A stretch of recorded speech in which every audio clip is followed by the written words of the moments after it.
Sing Sing Prison, officially Sing Sing Correctional Facility in Ossining, New York, is one of the most famous prisons in the world.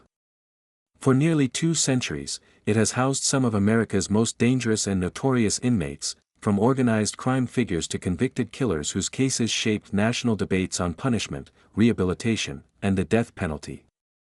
This documentary examines the verified history of Sing Sing, the violent realities inside its walls, and the gang dynamics that have repeatedly threatened to turn the prison into a pressure cooker of bloodshed, according to court filings, state records, and investigative reporting. If you want more real, fully researched crime documentaries like this, take a second to like this video and subscribe to the channel. Your support helps us keep telling the stories others try to ignore. They used to call it a model of reform. A place where punishment would be firm but fair. A prison built so close to New York City that you could hear the trains pass, carrying free people north and south along the Hudson River. But Sing Sing would become something else entirely.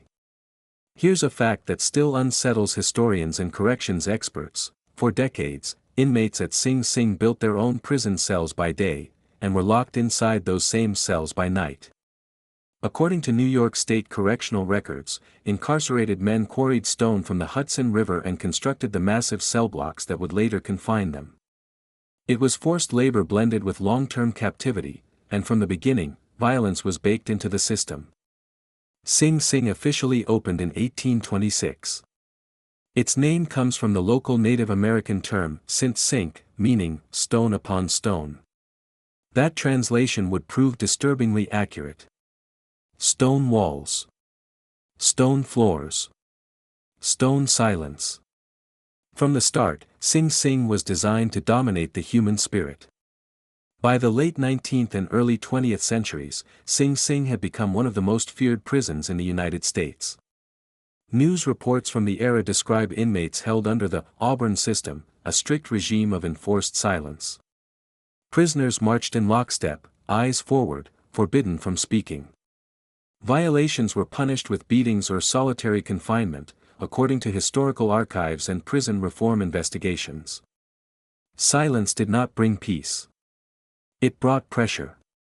And pressure, inside a prison like Sing Sing, always explodes.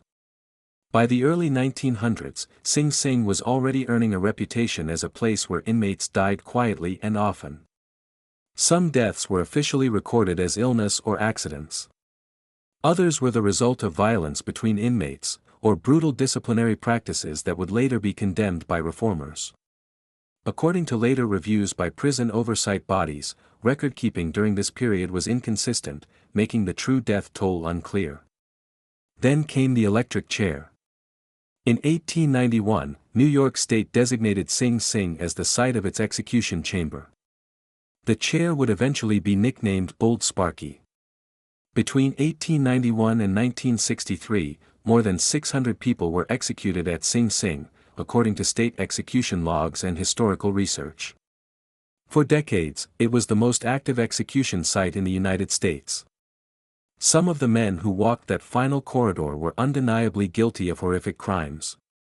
Others maintained their innocence until the moment the switch was thrown. In several cases, later investigations raised serious questions about convictions, though not all were formally overturned. What made Sing Sing different was proximity. The prison sat just 30 miles north of Manhattan. On execution nights, witnesses reported seeing lights burn late into the evening. Trains passed by the walls.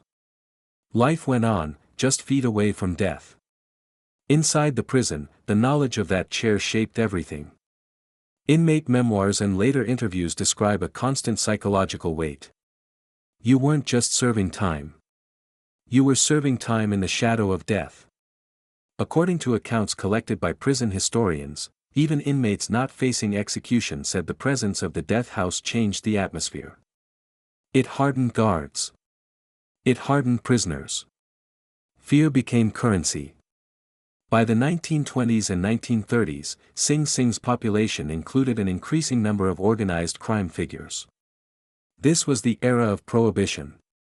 New York was awash in bootlegging money, turf wars, and contract killings. When mobsters were convicted, Sing Sing was often their destination. Court records confirm that high-profile organized crime figures served time there, sometimes alongside men convicted of unrelated violent offenses. This forced proximity created volatile alliances and deadly rivalries. According to later testimony from corrections officials, Sing Sing became a place where outside criminal hierarchies followed inmates inside. Loyalty to gangs and crime families did not end at the prison gate. It intensified. Guards were outnumbered. Corruption became a risk. Investigative reporting from the mid-20th century revealed multiple instances where Sing Sing staff were disciplined or fired for smuggling contraband, passing messages, or turning a blind eye to inmate-on-inmate violence. Not every allegation was proven, but enough cases were substantiated to alarm state officials. One former warden, speaking decades later in a documented interview, described Sing Sing as a small city with its own laws, and we were never fully in control of them. Violence inside Sing Sing often came in waves. A stabbing in one cell block would trigger retaliation in another. A fight in the yard would echo through the tiers at night. According to internal incident reports cited in later court filings, many assaults went unreported because inmates feared retaliation or believed nothing would change. This was especially true as racial and ethnic gangs began to solidify their presence inside New York prisons in the mid-20th century. While Sing Sing housed a diverse inmate population, segregation often occurred informally, driven by survival instincts rather than official policy. According to criminologists who studied New York's prison system, gangs inside facilities like Sing Sing served multiple purposes. They offered protection. They controlled contraband. They enforced discipline on their own members. And they punished those who crossed invisible lines. But gangs also brought war. One incident, documented in state disciplinary records, involved a coordinated attack that left multiple inmates hospitalized.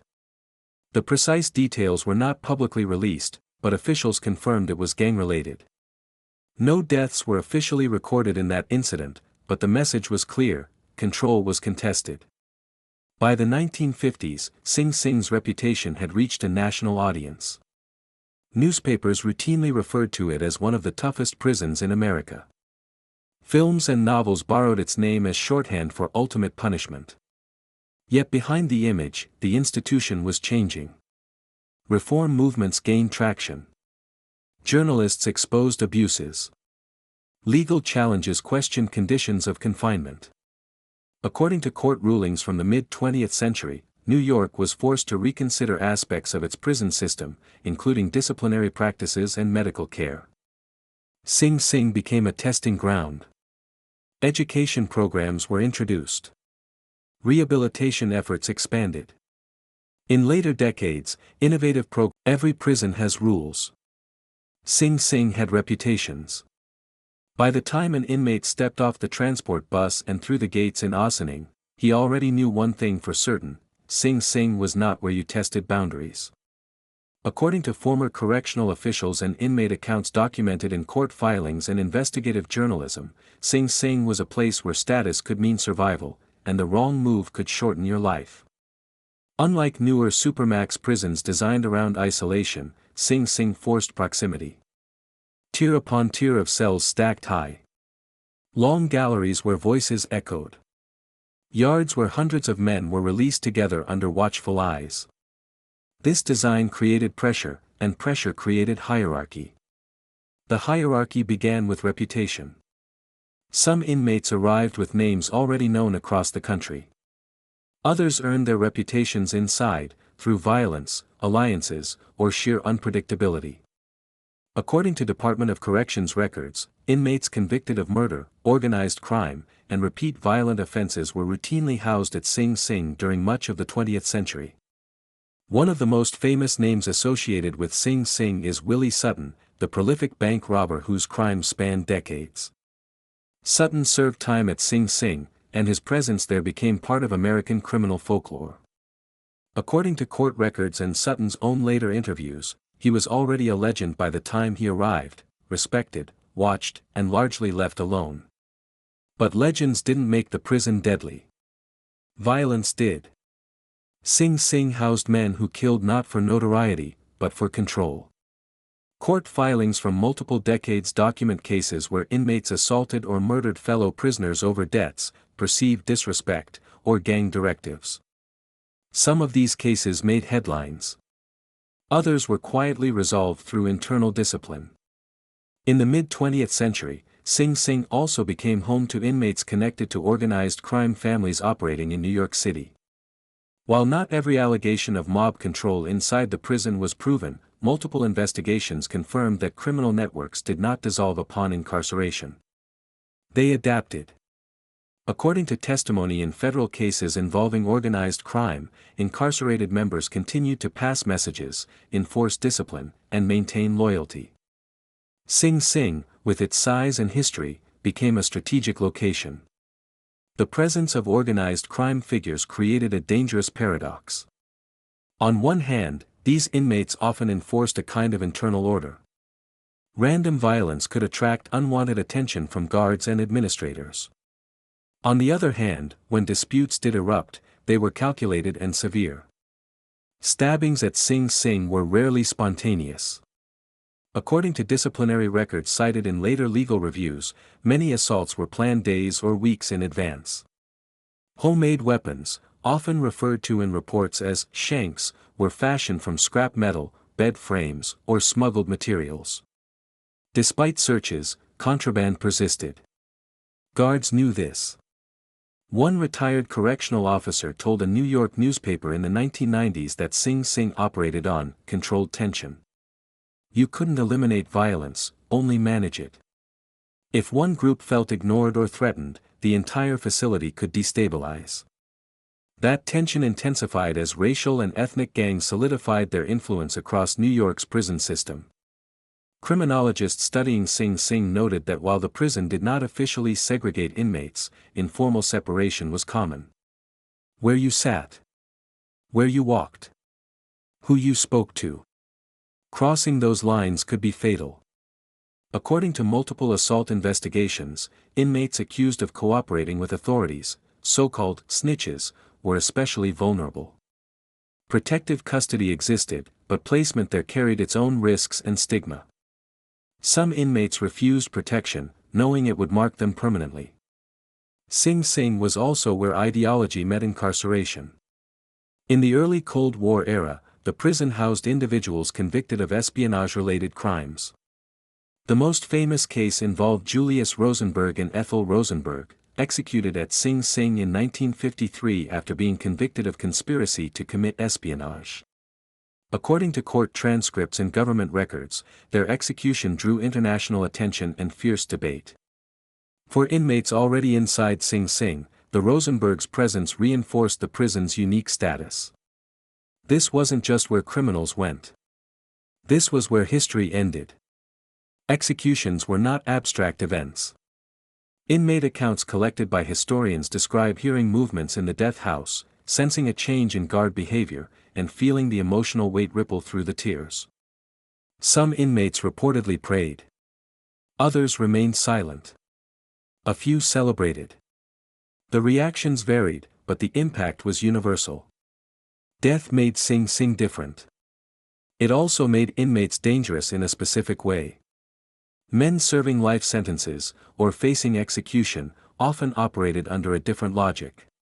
According to psychological evaluations referenced in parole hearings and court appeals, some inmates felt they had nothing left to lose. That mindset translated into sudden violence, unpredictable and extreme. In the 1960s and 1970s, as the civil rights movement reshaped American institutions, Sing Sing became a focal point for reform efforts and resistance. Inmates organized hunger strikes. Lawsuits challenged conditions of confinement. Some demands were peaceful. Others turned violent. One documented disturbance involved multiple cell blocks and required emergency response teams to restore order. Official reports confirm injuries to both inmates and staff, though details remain partially redacted. The cause was listed as a dispute over living conditions, compounded by gang tensions. Not every violent inmate was famous. Most weren't. They were men with long criminal histories, diagnosed mental illnesses, or patterns of explosive behavior. According to mental health assessments cited in state oversight reviews, Sing Sing housed inmates who today might be placed in specialized psychiatric facilities, but at the time, they remained in general population. This created dangerous mixtures. An impulsive offender housed next to a disciplined gang enforcer. A mentally unstable inmate sharing space with a predator looking for weakness. Violence became inevitable. One internal report from the late 20th century noted that Sing Sing experienced cycles of calm followed by spikes in assaults. These spikes often coincided with changes in leadership, overcrowding, or shifts in gang alliances. The report concluded that institutional stability remains fragile. Yet Sing Sing was never only about brutality. Some of the most surprising stories came from inmates who found structure inside chaos. Educational programs, including college-level courses, were introduced in later decades. According to state education, Sing Sing didn't run on written rules alone. It ran on codes. These were not posted on walls or handed out in intake packets. They were learned quickly, or paid for painfully. According to court filings, internal disciplinary reports, and interviews with former inmates and correctional staff, survival inside Sing Sing depended on understanding an invisible system that governed movement, speech, loyalty, and punishment. This system existed alongside official prison regulations, but it often mattered more. The first lesson came fast. New arrivals were watched from the moment they entered housing units. According to verified inmate accounts collected by journalists, other prisoners quietly assessed everything: demeanor, age, physical condition, race, tattoos, paperwork. A man's charges mattered. His confidence mattered more. Weakness was expensive. In Sing Sing, gangs were not always loud or obvious. Unlike street-level crews that announced themselves through colors or symbols, prison gangs often operated through quiet structure. According to criminologists who studied New York correctional facilities, gangs inside Sing Sing functioned as governance systems. They offered protection, controlled contraband, and enforced discipline, sometimes more effectively than the institution itself. Protection came at a cost. That cost could be loyalty, money sent from the outside, or participation in violence. According to court testimony in assault cases, inmates who accepted protection were expected to follow orders. Refusal could result in beatings, stabbings, or worse. These acts were rarely random. They were messages. The yard was where power was displayed.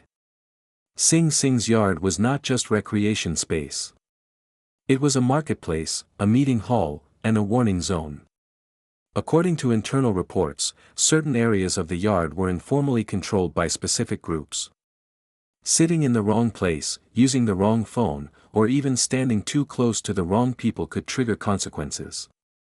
Guards watched, but they didn't always intervene. Former correctional officers interviewed by investigative reporters have acknowledged that constant intervention was impossible. The population was too large. The tensions too constant. Officers relied on intelligence, informants, and experience to anticipate violence, but prediction was never perfect. The most dangerous moments were not riots. They were quiet. According to incident reviews, many serious assaults occurred during routine movements, walking to chow, returning from programs, or during count. A blade flashed. A body fell. The attacker vanished into a crowd. By the time officers responded, the damage was done. Contraband fueled everything. Despite searches, metal detectors, and lockdowns, illegal items flowed through Sing Sing. According to court records from contraband prosecutions, drugs, weapons, phones, and cash entered through multiple channels. Visitors. Corrupt staff. Thrown packages. Even mail, in some documented cases. Phones were power. A single illicit cell phone could connect an inmate to the outside world, family, criminal associates, or financial networks.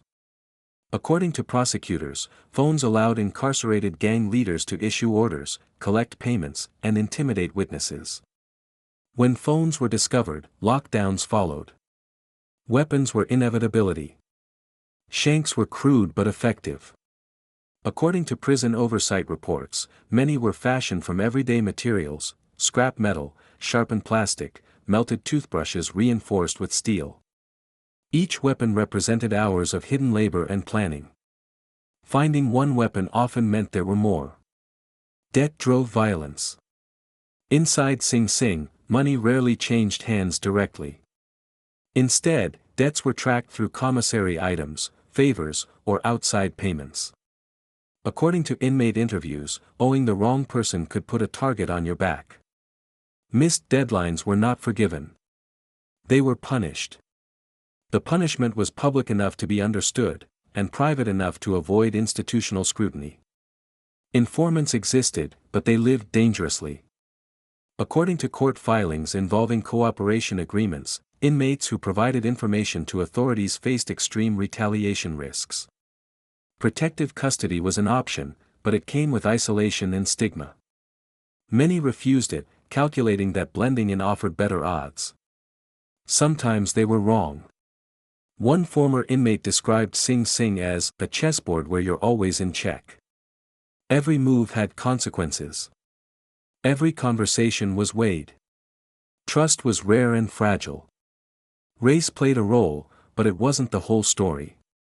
While inmates often gravitated toward people who looked like them or shared backgrounds, alliances shifted based on necessity. According to sociological studies, prison gangs were pragmatic. Ideology mattered less than survival and profit. Violence was disciplined. Random attacks brought lockdowns and searches. Strategic violence brought control. According to disciplinary logs, many assaults occurred shortly after disputes.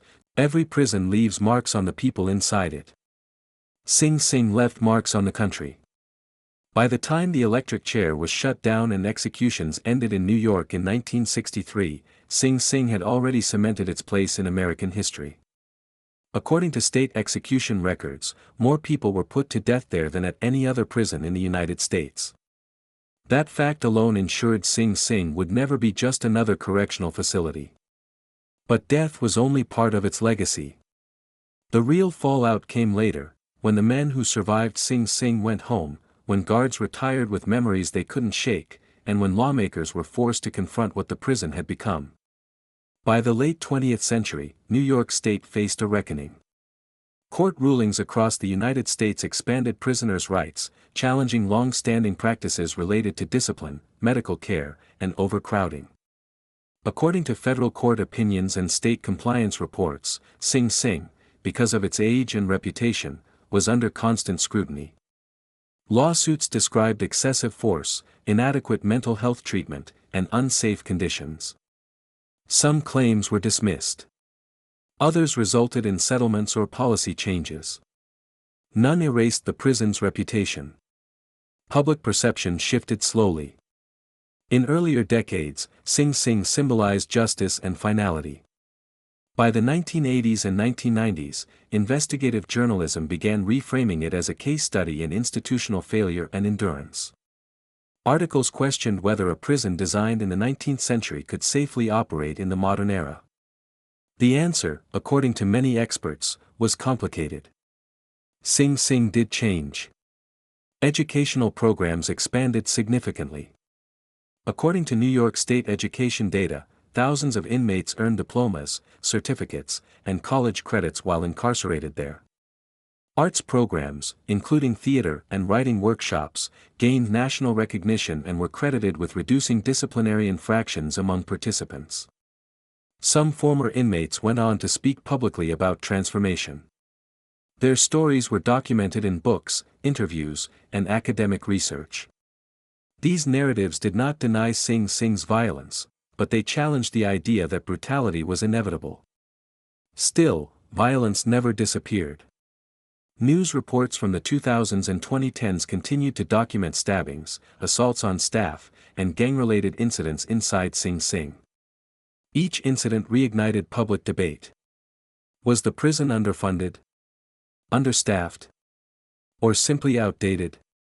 Correctional officers carried their own legacy. According to union statements and workers' compensation filings, Sing Sing staff experienced high rates of injury, stress-related illness, and early retirement. Officers described hypervigilance that followed them home. Some avoided crowds. Others struggled with sleep. A former officer, interviewed after retirement, described Sing Sing as a place you never really leave, even when you clock out for the last time. For the surrounding community of Ossining, the prison was both employer and burden. Sing Sing provided jobs and stability, but it also cast a shadow. According to local reporting, residents grew accustomed to sirens, lockdowns, and the knowledge that some of the state's most dangerous offenders lived just beyond the walls. The Hudson River flowed calmly past the prison, masking the tension inside. The men released from Sing Sing carried invisible sentences. Parole records and recidivism studies show mixed outcomes. Some former inmates reintegrated successfully. Others reoffended. Researchers caution against simple conclusions, noting that long-term incarceration itself alters behavior, relationships, and identity. Sing Sing did not rehabilitate or destroy uniformly. It amplified what people brought in. For those deeply embedded in gangs, Sing Sing reinforced criminal identity. For others, the harsh environment forced introspection. According to sociologists, both outcomes could be traced back to the same conditions: pressure, isolation, and constant negotiation of power. The prison's architecture became a symbol. High stone walls. Narrow tiers. Echoing corridors. Experts in corrections design cited Sing Sing as an example of why modern prisons move toward different layouts. Visibility, space, and flexibility mattered. Sing Sing had been built for punishment, not adaptation. Yet it endured. In the 21st century, calls to close or radically transform Sing Sing grew louder. Advocates argued that maintaining such an old facility was costly and dangerous. Others countered that Sing Sing's programs made it a model for reform within a maximum security context. According to official statements, the state chose renovation over closure. Security systems were upgraded. Surveillance expanded. Training protocols evolved. None of it erased the past, but it altered the future. Sing Sing's name remains shorthand for extreme incarceration. It appears in films, books, music, and headlines. Even people who know little about prisons know the name. That recognition carries weight and responsibility. Because Sing Sing tells a larger story. It shows what happens when fear shapes policy. What happens when punishment outweighs preparation for return? What happens when human beings are compressed into systems designed to control rather than understand them? The gangs, the codes, the violence, they did not appear by accident. They grew in the gaps between policy and reality, authority and survival. Sing Sing became a mirror reflecting society's hardest questions back at itself. How much punishment is enough? Who deserves mercy? And what do we expect prisons to actually do? Today, Sing Sing still stands. Its walls are quieter than they once were, according to official data. The execution chamber is silent. The chair is gone. But the legacy remains embedded in stone, memory, and law. Every man who enters Sing Sing steps into that history. Every officer inherits its weight. Every reform effort wrestles with its past. Sing Sing was never just a prison. It was an experiment in control, a factory of fear, a battleground of survival, and, for some, a place of unexpected change. And its story is not finished. Because as long as Sing Sing exists, it will continue to ask a question America has never fully answered: what do we do with the people we are most afraid of, and what does that choice say about us?